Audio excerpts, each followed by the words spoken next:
Aloha, all you moneymakers out there. This is Indar, and I'm your Hawaii money guy. And we got a fun podcast today. We're going to talk about some pros and cons of long-term rentals, mid-term rentals, and some short-term rentals, and see what you guys think and some of the things to look out for. So let's dive on into it. Let's have some fun. Talk about rentals. I love talking about rentals.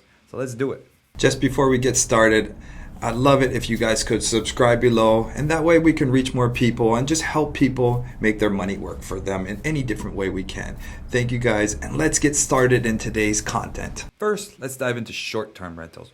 Why are short-term rentals good? What's some of the pros and what's some of the cons to look out for? And this is a really touchy subject I think you should be ready for, because short-term rentals, a lot can happen in a long-term span. Because now think about it, you're buying these properties not for a short-term period, you're buying these rentals for a long-term period. And what will happen in a few years, 3 to 4, 5 years? So one of the biggest things that we look at when we buy a short-term rental is what can happen. What is our worst case? What is our cons? But first of all, we all know the pros of short-term rentals. Short-term rentals, Airbnbs, VRBOs, VRBO, HomeAway, Hotels.com, TripAdvisor. We're on all these different channels. They are very lucrative. Obviously, we can get the most dollar for that unit, for that particular rental. We can get the most out of that unit most of the time with short-term rentals, because we can take a space and really utilize it like a hotel. So we all know the pros of it. Of course, we can get the most money compared to midterm and long-term rentals. So that's huge, and especially here in Hawaii, the demand is very huge for it. We don't have enough hotels, enough space for it in general. But what are the cons? The cons is what I always like to dive into any deal I look at. And some of the big cons can be, it just happened here in Hawaii a few years ago. They really cracked down on the legality of having a short-term rental. So a ton of people had short-term rentals across the state and houses and different places around the island where it's their second income, my mom included. We were offsetting your income by renting out your bottom room or your side ohana unit, whatever it may be. You're offsetting your income to make a little side money, to live here in Hawaii. Not a cheap place to live. So they shut down on that, and a lot of people got hurt with that. So if you're ever analyzing a short-term rental, understand and make sure that it won't get shut down in your community or years to come. Look at your county or look at your state and see how they feel about short-term rentals. And that's a huge thing, especially when you're in other states too, because there's a lot of other states that are doing the same thing right now. They're cracking down on the Airbnbs. They're cracking down on allowing them, or they're preventing them, or they're trying to raise taxes, whatever it may be. So this is a huge thing to understand. Right now in Hawaii, they're still trying to crack it down. They're really trying to make it harder and harder. There's some crazy bills that just not got passed. They're trying to pass. Like there was a bill I've seen. They're trying to raise it up to 38% taxes. Wouldn't that hurt your Airbnb? That would be a huge hit to Airbnbs. There's another one they're trying to pass where they're trying to make the hotels. You can have Airbnb, but you had to book only through the hotels. So we all know who's trying to change these laws. It's kind of blatant here in Hawaii. The hotel industry has such a stronghold onto our political environment here. So, but you got to be ready for that. You got to be ready for that repercussions if those laws do happen or can happen. What will happen with that Airbnb now if you don't have plan B? And this is the most important part. When we analyze, I had 16 Airbnbs in Ohio, and they worked well as Airbnbs, amazing as Airbnbs. They worked off a 2% rule, which is a good rule to use for Airbnbs. But what if they shut down or they couldn't do Airbnbs? Would they still rent as a single family long-term rental? And the answer was yes in Ohio properties. So it's nice to know you have a plan B when you're recognizing this. But there's a lot of cons with Airbnbs. It's high risk, high reward kind of thing. So, it can be heavily regulated, as we're talking about. It's a kind of every industry, you're going to be fighting the hotel industry. You're going to be fighting, the state and so forth. I mean, I get the pros of it. You're providing housing. You're providing more places to live and stay. But now you're taken away from that hotels company. So you're trying to lobby and fight against them. You got to check if that market is oversaturated with Airbnbs. It's really important to make sure what you can, where that direction of Airbnbs are going. I keep saying Airbnbs, but VRB and all the other sites. But make sure you know the direction of that market and where is it going. And Waikiki is a great example. They're shutting down. They're trying to regulate, trying to control. So make sure you know what market and direction that's going to go, because you do not want to be stuck with B&B that you can't B&B it and it doesn't work as a single family rental, short-term, a long-term rental. So understanding that is, be careful. So it should work as a 1% and a 2% rule. Basically, that's a quick rule of thumb. 1% rule for long-term rentals, 2% rule for for Airbnbs, and the 2% rule just means that whatever income you make, say you have it for $200,000, you should make $4,000 a month gross for that Airbnb to really do well and produce money. So I can go on and on talk about Airbnbs, but let's dive into some of the other ones. Real hot topic right now is midterm rentals. We have a few ourselves, and we just got under contract another one that we're going to do midterm rentals with. And the cool thing about midterm rentals, it's kind of a cross in between. It's great for that traveling nurse. It's great for that construction worker that's flown over here part-time to do work, or that short kind of term stay of a place. We've had some where they were short term and they ended up staying there for a whole year. So the short term stuff, midterm stuff could last a lot longer. And what you're doing is you're furnishing the place, you're providing, more of a turnkey style for somebody just to come stay for a short time. So it's like an Airbnb, but you're just providing a 30-night or more stay.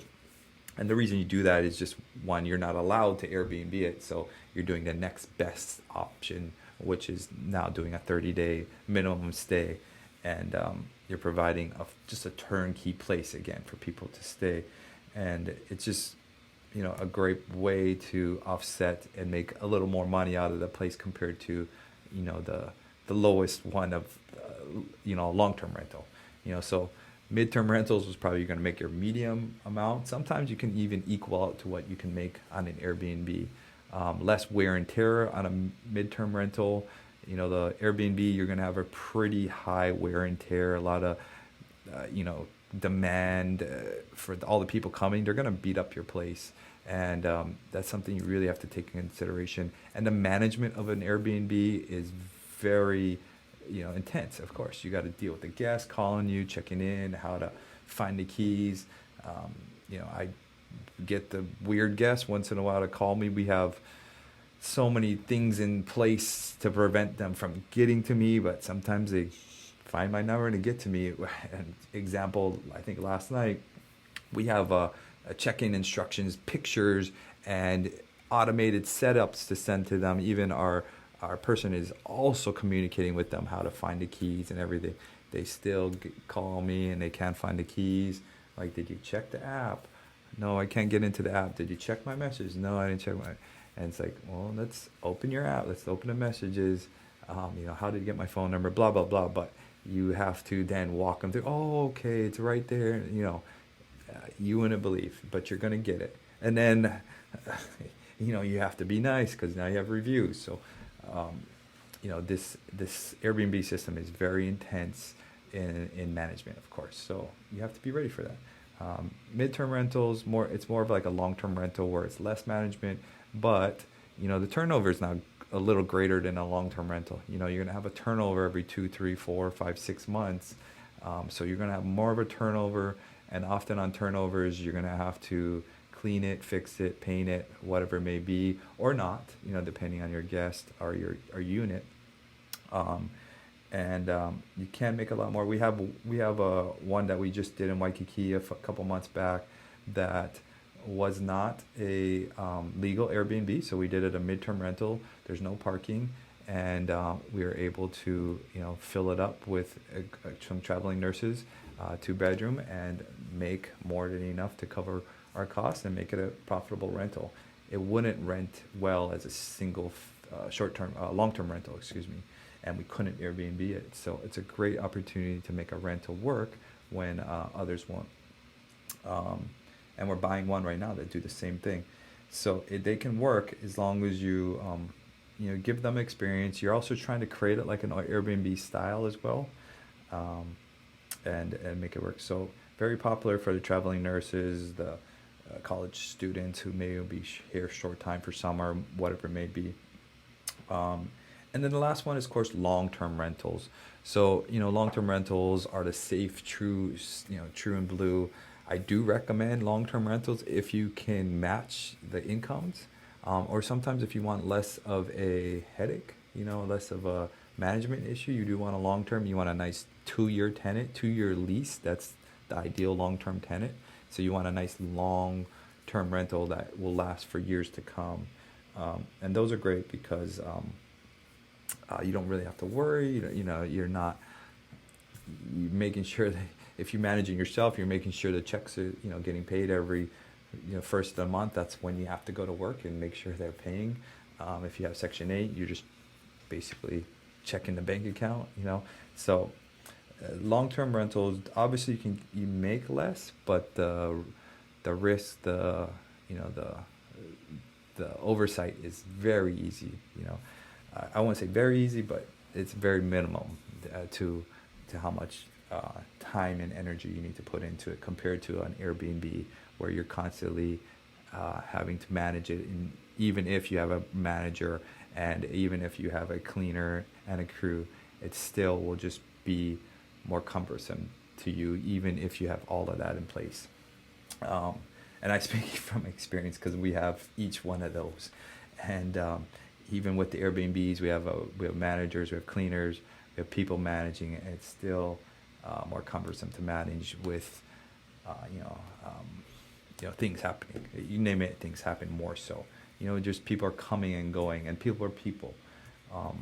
We're now running into the problem where we have so many Airbnbs that it's hard to stay with great reviews because when you have volume, it's just something's going to happen, and it's often the stupidest, littlest thing, and it becomes the end of the world for somebody.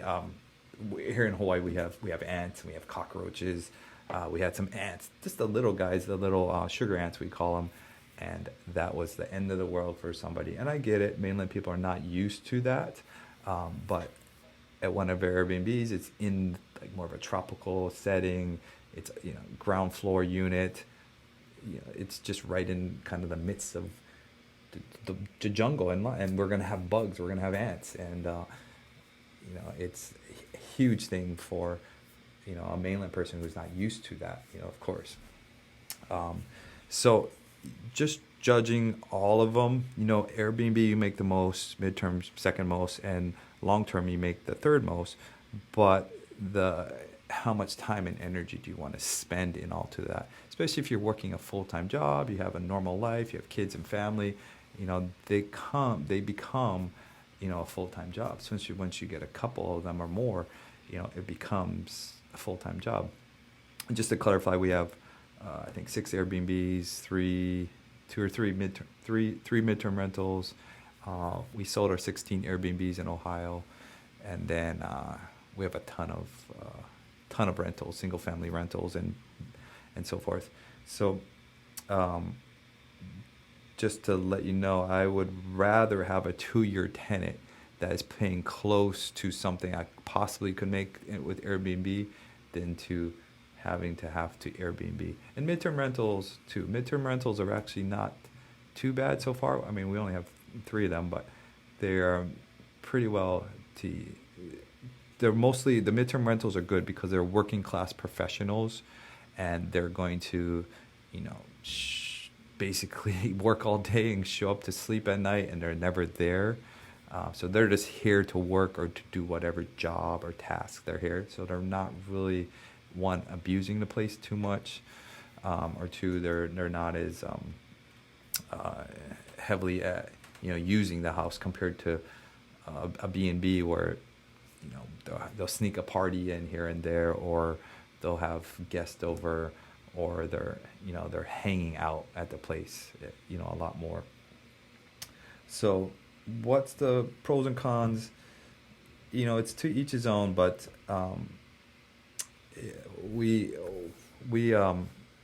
try and put as much as checks in place and everything to make sure you're managing them very well. And all the different things you have, you definitely want to have somebody overseeing, project manager, property manager, or a maintenance guy, a handyman around for any of these kind of things. And a big thing that a lot of people don't recognize in this rental world of single family homes is it can be great for a year or 2 years, and then next year you get a septic tank. We had break and $20,000 to fix that, or a roof, another 10 grand to do a roof. So making sure that these things are adjusted for and you're ready for, or have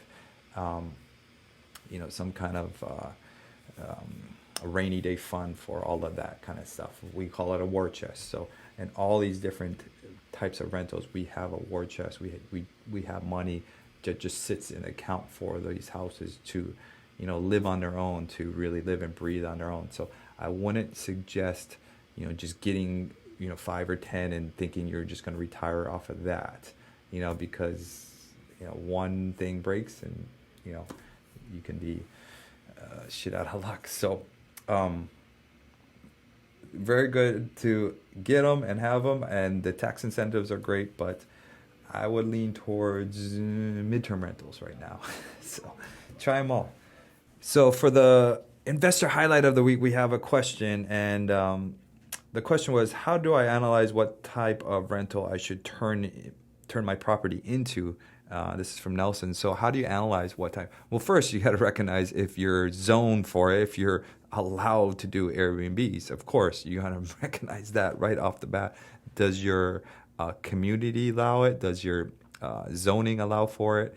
And then the next thing, if you're in a condo or an apartment building, the association also has to allow for it. So even though if you're zoned, for example, Waikiki is zoned for hotel industry, but there's probably only 20 allowed buildings that you can do Airbnb in. So just because you're zoned for it, you still have to have your association allowed for it too. So the board has to allow for it.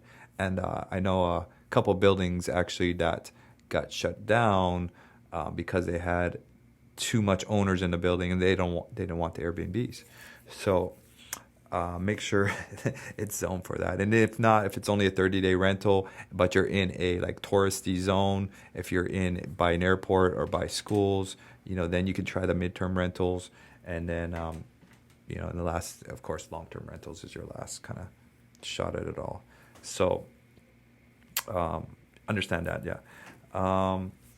Next part is we have an event coming up with Alex Camacho, so super excited to be there. So Alex is having a Dealmaker Mastermind on March 27th to the 31st. There's only allowed 15 people, so come check out his event. Promote him, of course. He's my good buddy, and we're going to be speaking over there. I think we're going to have my buddy Jay speak over there too. Super, cool to be able to hang out with him and at his event. We do have some new deals that just came up in the pipeline. Actually, I have a new deal 2 locked up yesterday, but I think we already got an investor to invest on it. So, check our portal out. We have some other deals that we'd love to get you guys involved in. And we have some new fun kind of deals coming up, possibly some things where we'll work with you guys. So stay tuned for that. And please check out our Instagram, Indar Hawaii. Comment and message on there. I love the comments, and even the YouTube stuff. YouTube's great. So the YouTube short, check out that. Indar Hawaii on all the platforms. Thank you guys for subscribing and listening, and stay tuned for the next podcast. Let's do it. Have a great day. Aloha.